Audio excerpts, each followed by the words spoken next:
एक बार प्रेम से बोलिए बागेश्वर धाम की। दोस्तों, मध्य प्रदेश के छतरपुर जिले के ग्राम गढ़ा में स्थित श्री बालाजी के प्रसिद्ध तीर्थ स्थल बागेश्वर धाम के युवा संत धीरेन्द्र कृष्ण शास्त्री आज किसी पहचान की मोहताज नहीं है।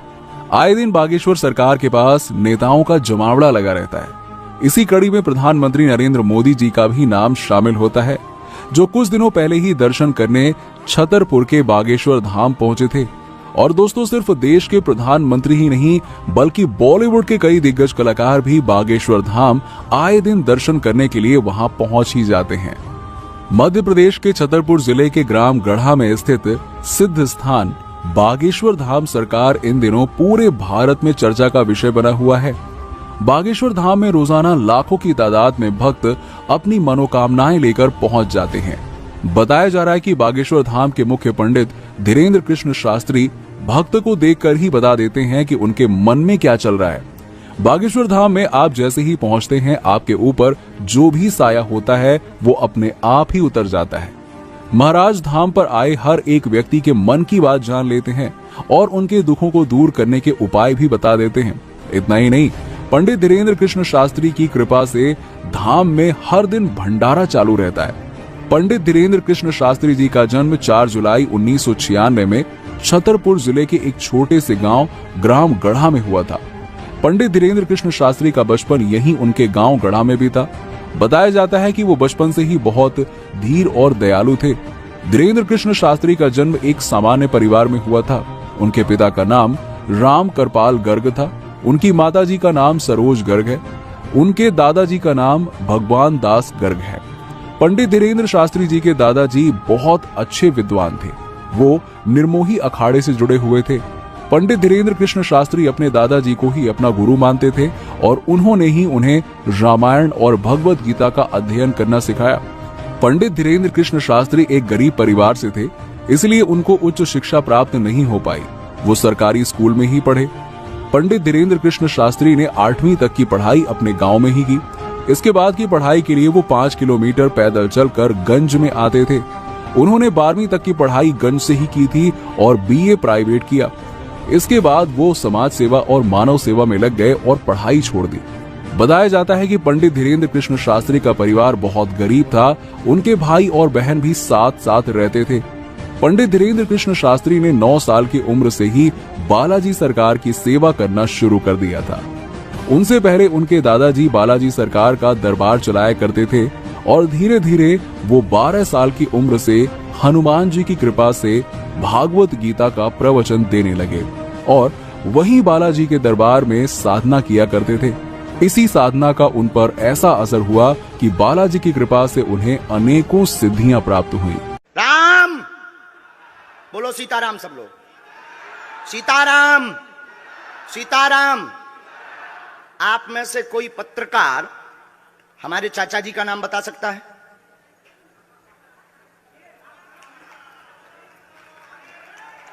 बोलिए बोलिए बोलिए। आप में से कोई पत्रकार हमारे बल्कि चाचा जी का नाम उस पे भी है, संस्कार टीवी पे, कोई बता सकता है? बोलो बोलो, वरना आज के बाद अंधविश्वासी कहना बंद कर देना। क्या बता सकते हो? अब आप पत्रकारों में जिनके चाचा का नाम भृगुनाथ तिवारी हो वो आ जाए।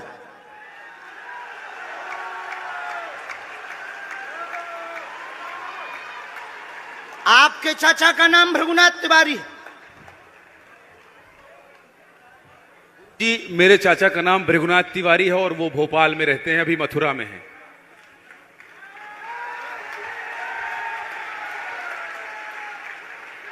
आज लेकिन हमने लास्ट अनुमति ली है अपने बालाजी से। क्या तुमने पहले बताया? लोगों को अंधविश्वास में तो नहीं ढकेल रहा है, महापाप पड़ेगा अगर तुमने बताया हो। गुरुजी, मैं 3 दिन से बल्कि सच्चाई को एबीपी न्यूज में दिखा रहा हूं। मैंने कोई अंधविश्वास फैलाने का और बताने का काम नहीं किया है। मैं यहीं से आपके दरबार से जनता तो क्या तुम्हारे भाई का नाम राघवेंद्र तिवारी है? जी गुरुजी, एक पत्रकार होने के नाते मैं ये कह रहा हूं, आचार्य धीरेन्द्र शास्त्री की जय। क्योंकि मैं जो सुन रहा हूं, मैं देख रहा हूं, ये चमत्कार नहीं है। क्या तुम्हारे भाई ने अभी मकान बनवाया है? जी, गृह प्रवेश किया है 2 दिन क्या पहले। तुम्हारी भतीजी का नाम अभिसी है?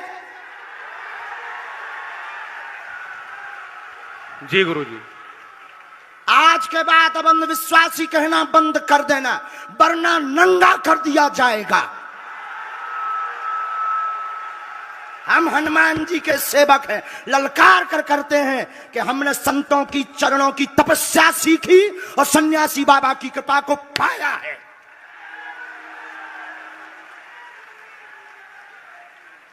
जो भ्रम फैला रहे, आज के बाद भ्रम बंद कर देना। और आज के बाद हम किसी को प्रमाण पत्र नहीं देंगे, न सफाई देंगे, ये शपथ गद्दी से खा रहे हैं।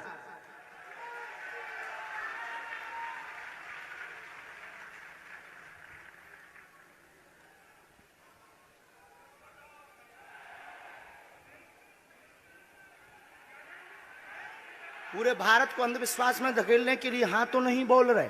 जी बिल्कुल नहीं, बिल्कुल नहीं। मैं बहुत जिम्मेदारी से कह रहा हूं और मैं 3 दिन से इस सच्चाई का पता लगा रहा था। और एबीपी न्यूज जो लोग देख रहे हैं उनको मैं बता रहा हूं कि ये लाइव दिव्य दरबार के टेस्ट में आचार्य धीरेन्द्र शास्त्री जी ने जो कहा है, मैंने केवल इनसे इंटरव्यू किया था, अपनी जीवनी नहीं बताया था। जो इन्होंने बताया है वो सच है और मैं ये एबीपी में लाइव कह रहा हूं, ये कोई अंधविश्वास नहीं है। मैं फिर कह रहा हूं, बाबा बागेश्वर धाम की जय।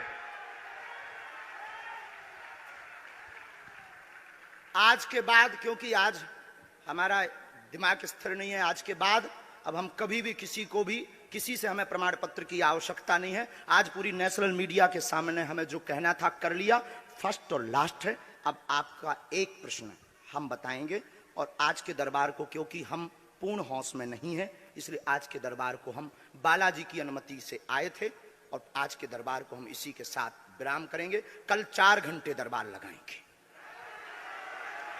एक प्रश्न पूछ लीजिए, लास्ट पूछिए। मैं पूछूं? हाँ। मेरे मन में तो देखिए बहुत सारे सवाल थे जिसको लेकर मैं 3 दिन से लगातार कोशिश कर रहा था। मैं इसी मीडिया में, इसी पत्रकारिता क्षेत्र में और क्या कर सकता हूं, क्योंकि मैं देश और समाज के लिए सेवा करना चाहता हूं, इसी फील्ड में रहकर उसको लेकर। पदोन्नति का प्रश्न है, कृपा होगी पत्रकार में, इस मंत्र का जाप करें, आशीर्वाद है। और रुकिए, एक ये रखा है और आपका एक और रखा है। हम गुरु हैं, ऊंची गोटी खेलते हैं, कच्ची गोटी नहीं खेली हो। इसमें वो रहस्य भी लिखे हुए हैं जो दुनिया को पता नहीं, सिर्फ तुम्हें और हमें पता है। वो पूरे कमरों की डिटेल लिखी है इसमें। और ये धमकी नहीं है, सिर्फ आधा पढ़वा करके आपको हम संतुष्ट कर देंगे और पर्चा वापस ले लेंगे।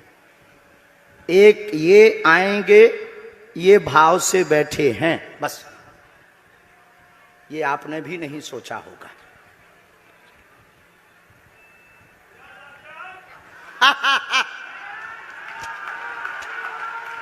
और ये हम पहले से गोटी रखे थे कि इस गोटी को भी हम मारेंगे।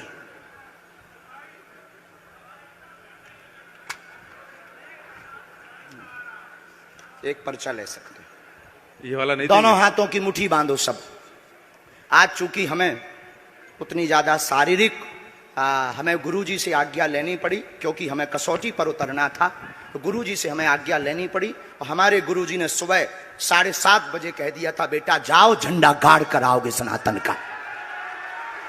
दोनों हाथों की मुट्ठी बांध लीजिए सभी, सामूहिक अर्जी हम लगा देते। कहो, हे बागेश्वर धाम प्रभु, हे बालाजी महाराज, हे सन्यासी बाबा, हे कलयुग के राजा, हम पर कृपा करो, हम पर दया करो, हमारी अर्जी सुनो। हे बागेश्वर बालाजी, आजीवन पर्यंत आपके चरणों से, आपके धाम से हम जुड़े रहेंगे, हम आते रहेंगे, परंतु हम पर कृपा करो। आपकी जय हो, आपकी जय हो, आपकी जय हो। जिनकी अर्जी नहीं लग पाई, आज चूंकि हमें बहुत खेद है कि तुम लोग 5 घंटे से बैठे और पर्चा ज्यादा नहीं बन पाए, लेकिन आज सनातन को चुनौती थी और हम सनातन को झुकने नहीं देंगे। इसीलिए हमने आज प्रण लिया था कि हे बालाजी, आज हमको भेजना तो फतेह करवा करके आना। इसीलिए हमें बहुत दुख है और हमारे अंदर उस दुख के कारण आप लोग क्षमा कीजिएगा। और अगर आज्ञा लगेगी तो कल हम 4 घंटे तक, कल पक्का है 4 घंटे दरबार लगाएंगे। और जिनकी अर्जी नहीं लग पाएगी वो नारियल और लाल कपड़ा लाना, कथा अपने टाइम पर होगी। जो जो प्रश्न लेकर आए 3 बार बोलो ओम ओम ओम। कहो हे बालाजी, हे सन्यासी बाबा, हमारी यह अर्जी स्वीकार करो, हम पर अपनी कृपा करो।